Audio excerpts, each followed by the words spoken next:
Hello and welcome back to Midlife Rises. I'm Cheryl. I'm here again to talk to you about emotional intelligence and to wrap up the topic once and for all. Initially, I sat with a psychologist and discussed in details the pitfalls of not having this skill. The piece got damaged, but I topped it off by myself giving my personal findings, experiences, and the disadvantages of not having the self-awareness. Today, I'm going to close off the topic, making sure that you fully understand how important this stuff really is. The reason I'm putting so much time into this is because I myself have suffered dearly in my environment because of the lack of awareness. I know I'm not the only one seeing it, but I have the tools to reach out, and so here I am to do my due diligence. Some might find what I'm saying to be offensive, but in this case, I don't think the truth is going to hurt. It might actually help this time. You know, I would have been a full-blown psychologist if the books weren't so big. But because of my studies over the years, I have some knowledge and I have put it into good use. So here I am to share the information with you, to set you on your way to being more aware of yourself and your environment. This information is not costing a single dime, and what you do with it is going to be totally up to you. This is my gift. Again, emotional intelligence is the ability to understand one's emotions, the emotions of others, and then use that knowledge to act accordingly. All this really means is to understand yourself and why you behave the way you do, what your likes are, what makes you happy, to be aware, pretty much.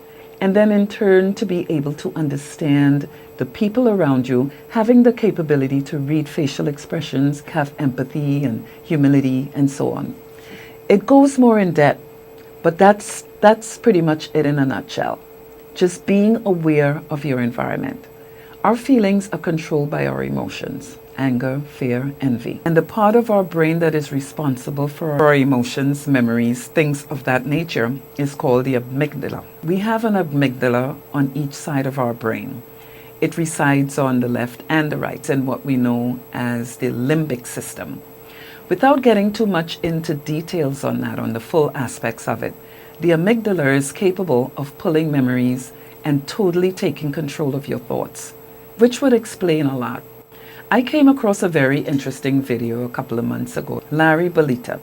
He explained that the amygdala can take bad experiences from our past and store it for later usage. It can then come back as a small voice in our head and grab those memories to do a private playback, bypassing regular brain functions to create a negative story, causing you to act it out on an imaginative television. And you know we all have one of those, right? The imaginative TV is basically your self-talk, things that you tell yourself privately.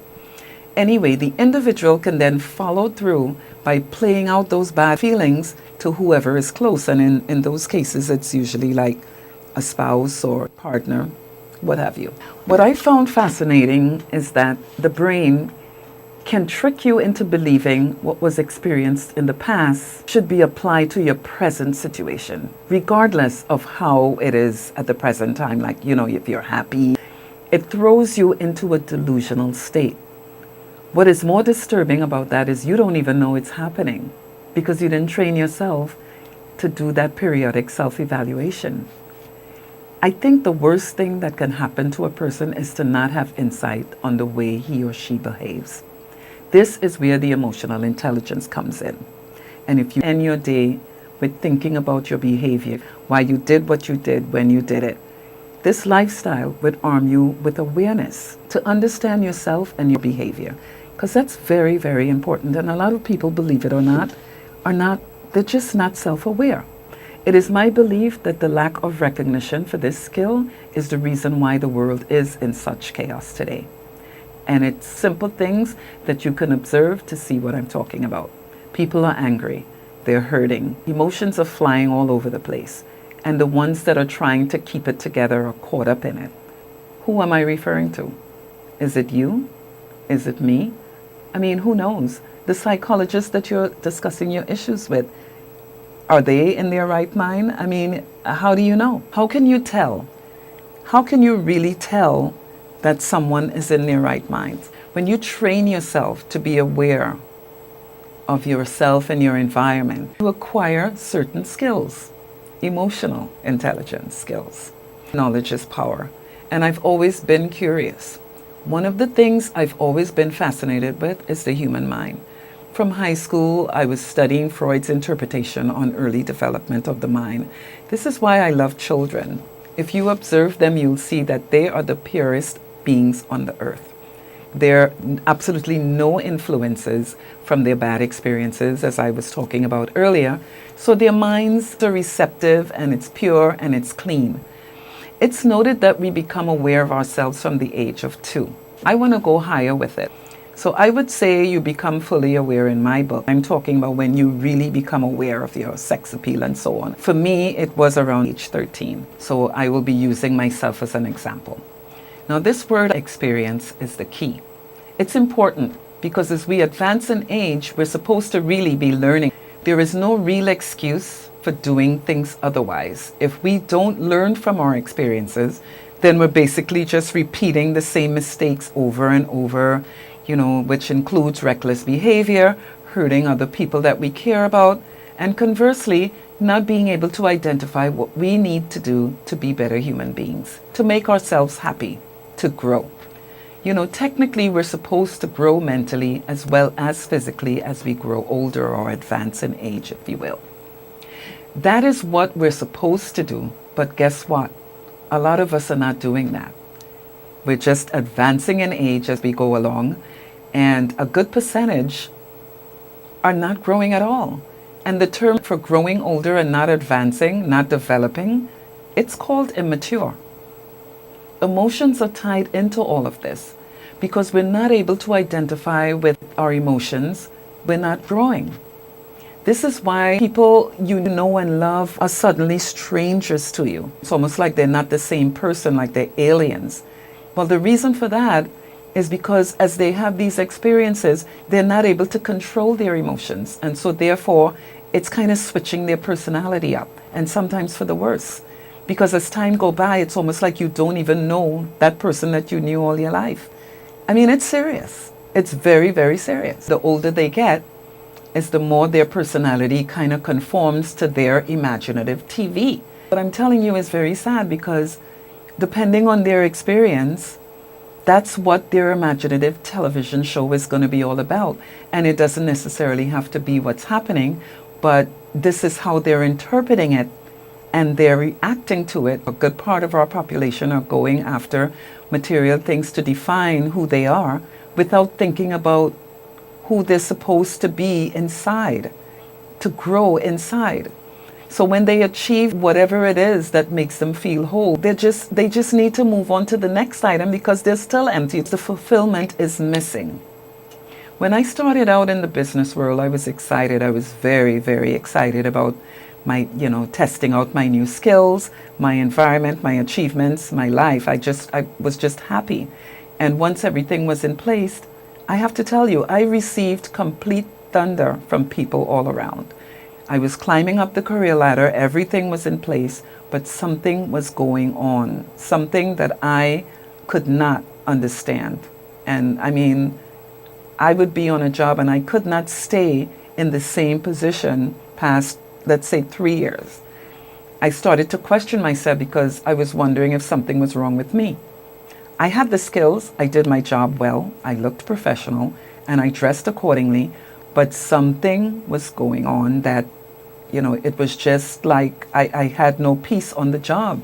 I had to constantly battle with people's personality.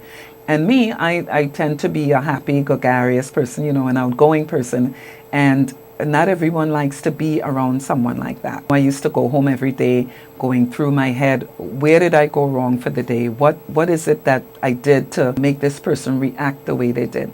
I was not able to come up with anything. At the same time, I was actually building my self-awareness. I was going home and I was sitting and sorting out my day, why I ran into problems, what made it happen, and I didn't even realize that I was building my self-awareness. It wasn't until later, when I did a few relocations, I learned what was really taking place. The fatal truth is, a lot of people are miserable in their lives. And they absolutely despise being around someone that even seem to be remotely happy. Now, it sounds weird, but it is the absolute truth. I mean, look at me, for example. I'm fairly attractive. I'm not pretty. No, I can keep it real. I know I'm not blind. I'm fairly attractive. I'm not a pretty person. But it's like, why is it that I had executives coming after me the way they were doing? People that were coming out of mansions from the Metro North. I mean, a lot of them were female professionals. Now I understand what was taking place. You cannot be happy by material things alone. That has to come from inside. You know, I had a professor. It was Miss James. And she told me when we were coming down to the end of the term, she said to me, you are going to have problems when you come out into the business world. And I didn't understand what she was saying, but she told me that she felt threatened by me. Now, I'm a student, but my professor was telling me because of the way I look, this kind of person that another person would feel threatened by. Now, whatever it is that she was explaining, she was right. People are not versed on their emotions to the point where if you ask someone, why did you behave that way? They can't explain it. Are you one of those people? Are you like a missile waiting to land? Are you an employer terrorizing a worker, a husband abusing a wife, a friend envying another friend? These are all emotions and need to be put under control. It's important to observe your behavior each day, to get inside your own head, to understand exactly what it is you need to make yourself happy. It's just not fair to do that to someone. We all make choices in life, and the first should really be to develop ourselves as individuals. This is why I personally think that emotional intelligence should be taught just like the ABC language, because we need to really be aware. We need to be aware of ourselves. People are suffering, the doers as well as the receivers. Just because you are in the driver's seat, it doesn't give you the right to hurt the other person. The problem that I said that I had on jobs, someone invited me because of the skills that I have, and I went and I interviewed. I don't know if he discussed it with his wife, but I went back for a second interview, and I started. And I got such a hard time from the wife. I don't think that she approved it. She had no interest in the skills that I brought there. She was basically looking at me and my disposition. I'm coming in with the skills to help you to run your business. You would be ecstatic, right? That's not the way it was. It was a nightmare. I've had to continuously call meetings with them. And after 1 month, it was decided that I couldn't stay. And it had nothing to do with my skills. It was a lot more going on with his wife than met the eye. I mean, I reacted. There's always three sides to a story. Remember that. It's your side, my side, and what really happened. But when I come into a job or anywhere else for that matter, my self-respect is important to me. And I pointed that out. It's sad, but again, a lot of people, when they're in the driver's seat, like running a business, and you have staff, and you're expecting to rob them of their self-respect in order to give them a paycheck. That's wrong. And I'm not the one. I'm not someone that would give that up. That's not for sale. I signed up to do a job, and I was not allowed to do that. And so it didn't work out. But this is going on across the board. That's just my story. What is yours? This is what is happening because people are not controlling their emotions. Develop your self-awareness and then begin to observe your behavior. I was talking to a friend, and he put a piece of paper in front of me. This was funny. I was talking to him about an issue, and he took a piece of paper and he did this to me. He asked me if I could see it. And I couldn't make sense of it, but what he was trying to display is when you have something up close, like yourself, for example, you can't really see. It's very, very hard to see something when it's all the way up in your face. So, I mean, for me, I take a lot of trips. I go away a lot by myself because I feel like it's important to come out of your situation to look back in. That helps. Do you think about how you appear to other people? I'm always thinking about what I need to do to be a better person, and I'm always observing. I can tell you right now, I'm an entrepreneur. I'm always challenging myself because I have a few things that I'm passionate about. I talk a lot, so I don't get involved with lying too much. I think when you tell lies, for someone like myself who talks as much as I do, I would have to keep track of the things that I'm saying. And I don't want to be that strategic to keep track, so I just don't get involved with lying too much. I like to laugh, and I like to make people laugh. Generally, I'm a happy person. I'm not happy all the time, but show me someone that is. I curse. When I get very upset, I curse. I'm not proud of it, but yes, I will curse. I just gave you a full rundown of who I am. Can you do that? Can you tell me about yourself? Are you surprised to hear what is being said about you? That should not be. You should have a full idea on exactly who you are and what you stand for. A lot of times, again, we define success with the house, car, good job, etc. But success does not bring happiness. I heard this somewhere, I don't remember where, but it made perfect sense. Think about it. When you are happy, you have balance, which is what we all should be thriving for. That would explain why someone will be totally envious of someone's persona, their personality. Because it's not easy to be a happy person. A lot of times people who are running after material things for happiness, when they get it, they find that something's still missing. Both men and women have this problem, but because this is a women's talk show, I'm going to talk at the women. I think as women we need to come together a little more as opposed to attacking one another. And with the aging thing, it hits us a lot harder than it does men. It's just more intense. We have adult children to deal with. It's not all the time that they come out the way we want them to. We have aging parents that we have to get used to. You could never get used to something like that. Career changes sometimes because we're not happy in our present situation. Where we go to pull ourselves together, it's just, you've got to have that knowledge.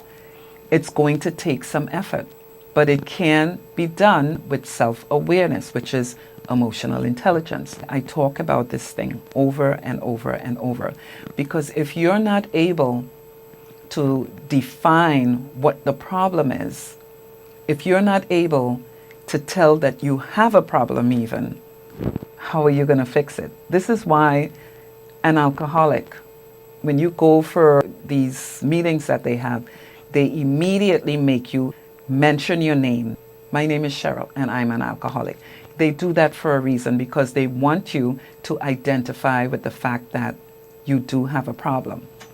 If we're not able to tell our behavior and how people see us, and we're just like doing the robotic thing, you're not going to be able to fix it because you don't think anything's wrong.